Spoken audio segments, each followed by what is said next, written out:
ইরানকে কেন্দ্র করে মধ্যপ্রাচ্যের চলমান উত্তেজনা নতুন মাত্রা পেয়েছে। তেহরানের সঙ্গে কোনো ধরনের আলোচনায় যাওয়ার আগে একটি স্বল্পমেয়াদী ও শক্তিশালী স্থল অভিযান চালাতে যুক্তরাষ্ট্রের প্রেসিডেন্ট ডোনাল্ড ট্রাম্পের উপর চাপ দিচ্ছে ইসরায়েল। দেশটির সংবাদ মাধ্যম মাআরিফ এর এক প্রতিবেদনে এই তথ্য উঠে এসেছে। প্রতিবেদনে বলা হয়, ইসরায়েল আশঙ্কা করছে ইরানের সামরিক সক্ষমতা পুরোপুরি দুর্বল হওয়ার আগেই ওয়াশিংটন আলোচনার পথে এগিয়ে যেতে পারে। এমন পরিস্থিতি ঠেকাতে ট্রাম্প প্রশাসনকে দ্রুত সামরিক পদক্ষেপ নেওয়ার আহ্বান জানানো হয়েছে।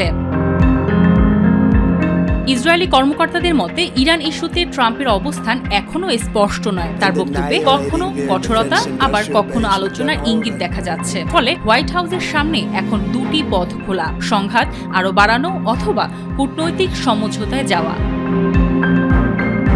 প্রথম বিকল্প হিসেবে ইসরায়েল চায় ইরানের জ্বালানি অবকাঠামোয় বড় ধরনের হামলা চালানো হোক। বিশেষ করে তেল রফতানির প্রধান কেন্দ্র খার্গ দ্বীপ এবং সাউথ পার্স গ্যাস ক্ষেত্রকে লক্ষ্যবস্তু করার প্রস্তাব দেওয়া হয়েছে। জানা গেছে, ডোনাল্ড ট্রাম্প ইরানকে 6 এপ্রিল পর্যন্ত সময় বেঁধে দিয়েছেন। এই সময়ের মধ্যে হরমুজ প্রণালী খুলে না দিলে বড় ধরনের হামলার হুঁশিয়ারও রয়েছে।